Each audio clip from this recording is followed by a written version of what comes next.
إنكم رضيتم بالقعود أول مرة فاقعدوا مع الخالفين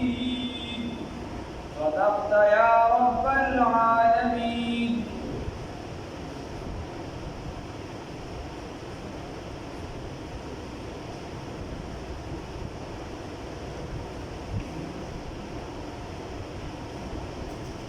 الله رب العزت په آیات مبارکه کې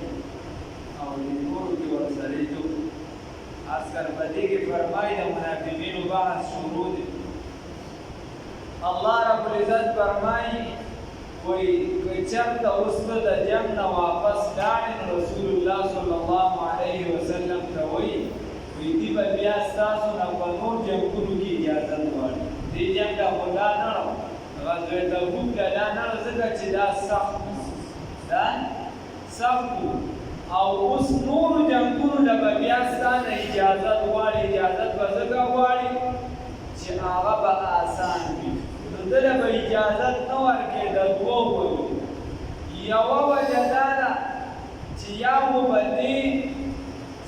تا سره ځي نو دا جنګ به اسان وي، د دې نه ګران جنګ راځي. دا جنگ به آسان شي. چې جنگ آسان شي نو دی به چې جنگ آسان شي بیا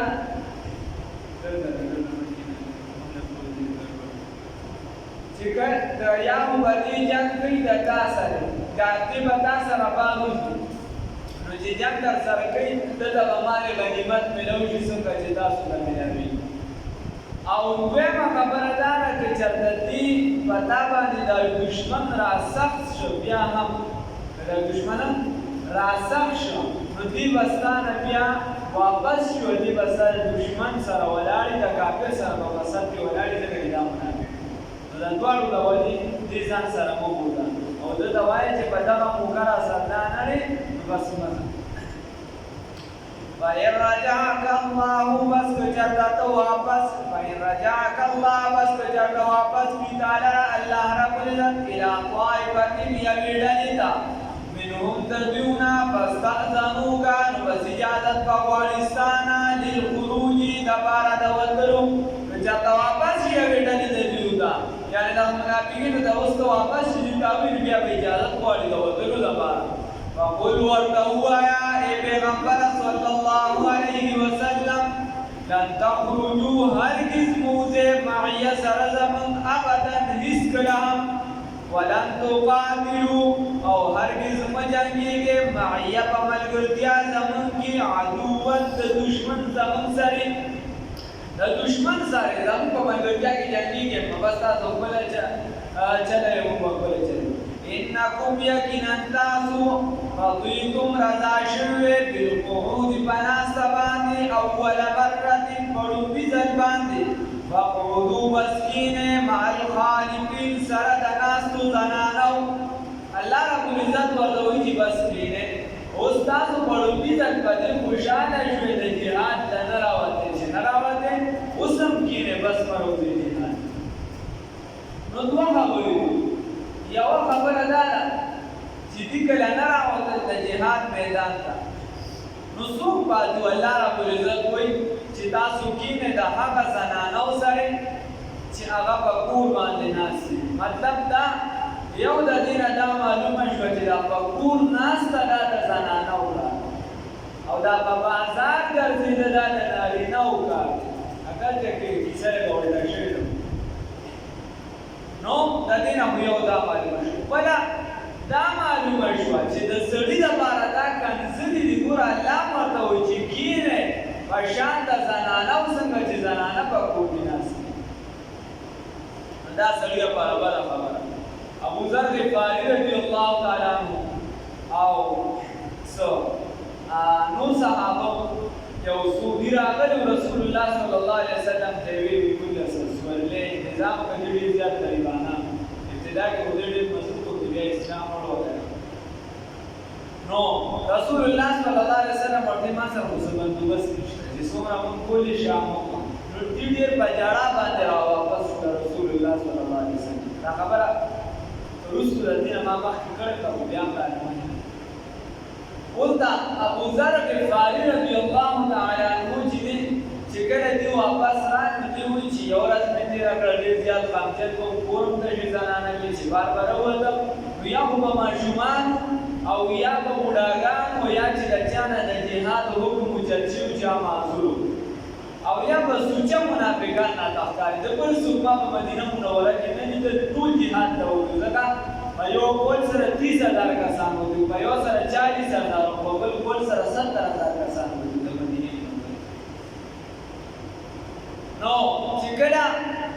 اگر چې حدیث والا پکې ډېر چلیږي او اقوال ترې واړه شي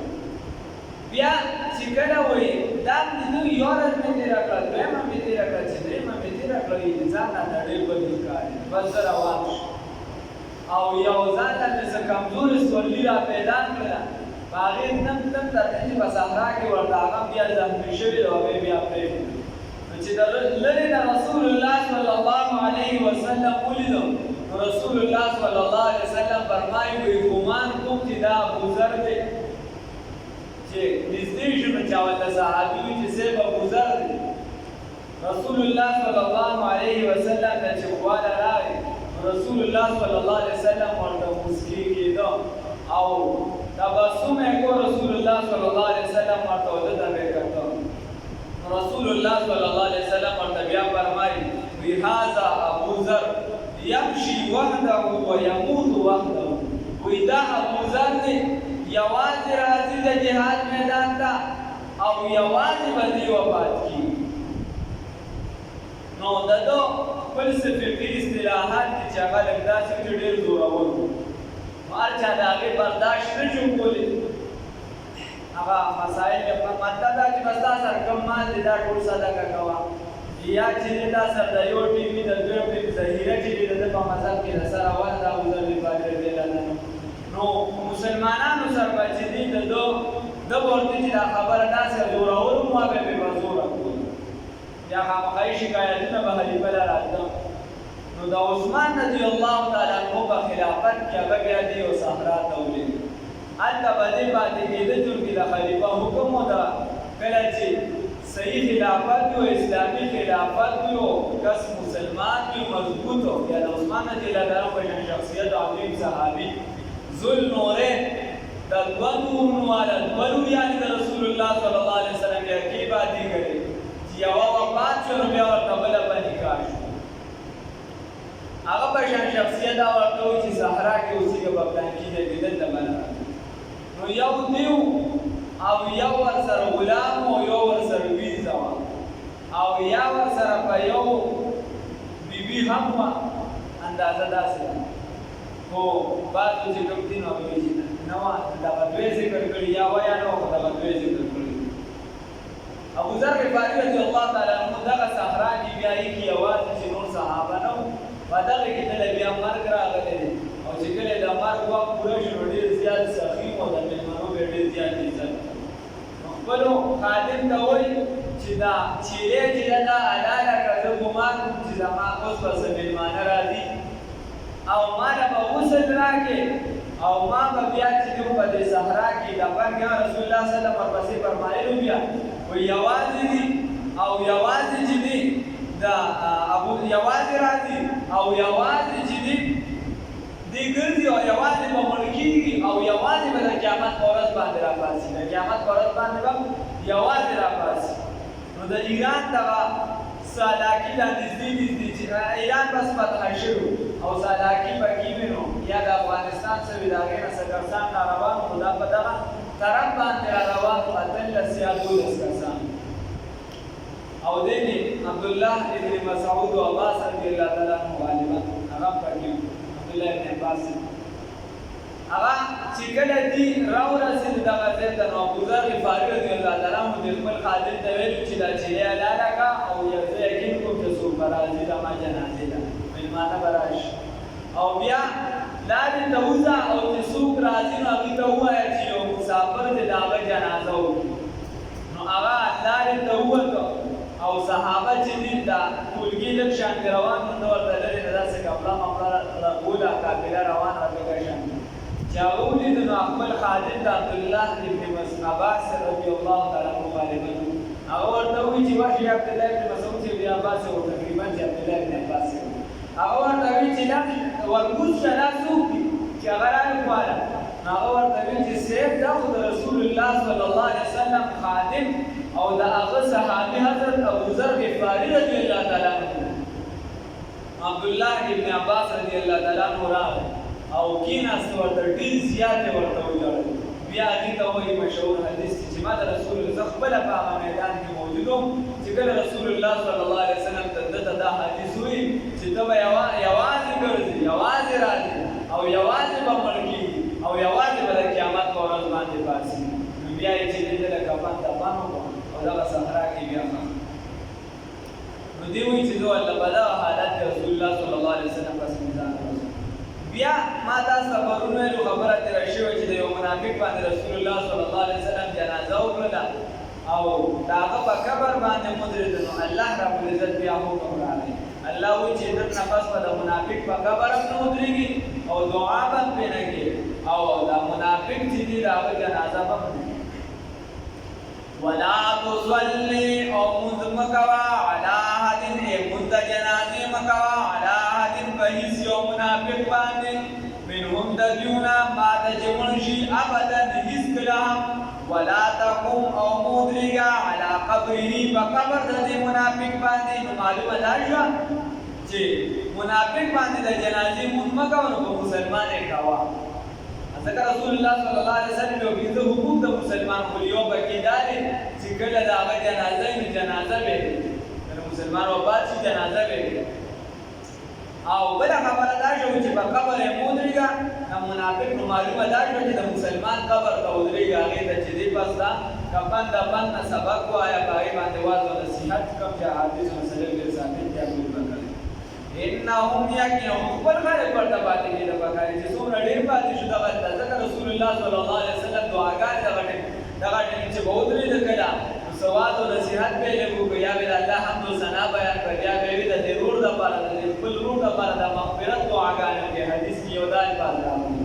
ویمدار هغه چې رسول الله صلی الله علیه وسلم او فرمایي چې د خپل روح د پاره د ثابت قدمه سوالو کې ځکه اوس دنه په سوالونه کې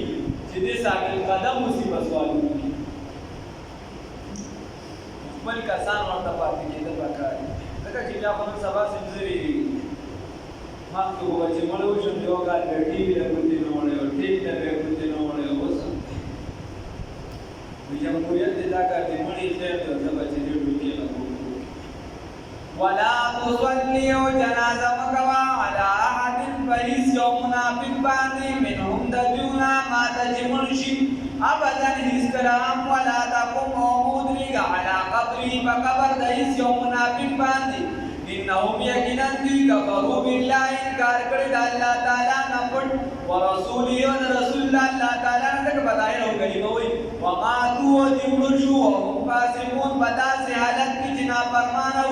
ولا تعجب تعالی رد فتعجب کی وانجی اموالهم مالون دوی ولا واولادهم او اولاد دوی دې مالونه وړي زیاتې کثرت د مالونو او کثرت د اولاد دوی چې چا مال اولاد ډیر وي اکثر دې په غرور او تکبر کې راشي او څوک نیکه کارونه کوي کا مفتیان پاکستان مفتی ضروري حاصل دامت برکات ابن عالیه فرمایي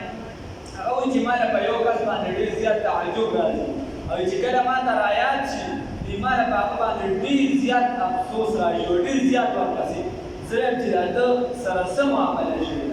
وې زمون په علاقه کې بداغنه بغیر جرګه نه کېده هغه به هر یو کار چې ډېر کولې په آرام سره او چې هغه به یعنې په جرګه کې نو هغه هر سبا کېده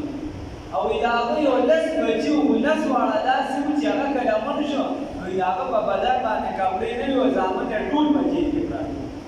چا یو ځای زیاتې کړو مرګ یې کړو چا بل ځای د چا نه پیسې چا څه کړو چا څه کړو وایي دا ما په خپله لیدلي دي ما په هغه باندې ډېر افسوس هم راشي او تعجب هم راشي چې دا داسې څه شي لس بچي یم ولس واړه هغه بدن ته نو هغه په بدن باندې کپړې نه وي چې کله وکړه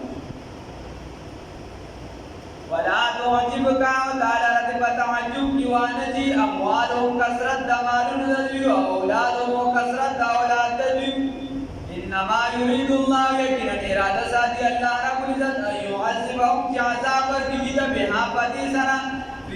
په دنیا کې وتزهق انفسهم او وباسرون دوی او وزرون دوی پداسې حالت کې وهم والکافرون پدا سے حالت کی جدی و کافران بھی پدا سے حالت کی جدی جدی کافران و اذا انزلت و ہر کلا چی نازل شی سورت چی مضمون سوی سورت نازل شی مضمون دائی ان آمنو چی ایمان روڑے باللہ باللہ نبو لزت باندی و جاہدو و جہادو کے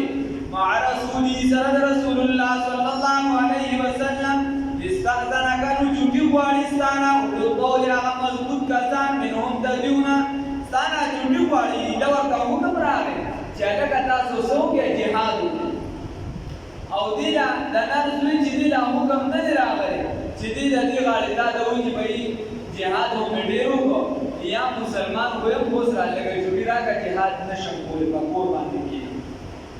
استاذانا کئی اجازت طلب کو استانا اولو طول اگا مضبوط کسان تا دی چکم اگا مضبوط دی جہاد والا دی غی اجازت طلب کئی یا اگا کسان چی مضبوط دی پامان کی منهم دبیونا وقالو وائدی سرنا پرک دمون لرا نکن چی شمنگا مع القائدین سردناستو رضو رضا شویدی دی بیان پتی باندی یکونو چی دی اگرزی مع الخوالبی سرد پاتشو زنانونا وطبع علا قلوبیم امور والی شوی دی پزرون ددیو باندی وهم لا یفقهون بزدوی نپوئیگی لیکن الرسول لیکن رسول اللہ صلی اللہ علیہ وسلم والذین آکسان آمنو چی ایمان یراول دی معاہو سرد نبی کریم صلی اللہ علیہ وسلم جاہدو جہاد کوي باموال بمالون سرا وانفسهم وبزانون سرا واولئک دک کسان دی لهم الخیرات چې د بارا خېګړي دي خیرات مراد خېګړي دي واولئک دک کسان دی هم المفلحون چې هم دي کامیاب دي اعد الله وعدکړي د الله رب عزت لهم د دې سره جنات تباغون تجري چې بهيږي به تحتها الانهار لاندې د هغې نه ودي خالدین فیها چې به همیشه وي په هغې کې وذلک الفوز العظیم دا لویه کامیابي ده دا جنت چې چاته ملو شي دا لویه کامیابي ده چې دا لویه کامیابي شنو عظیم یې ذکر کړو اعظم د دین هم لویه کامیابي هغه د الله دې دا الله دې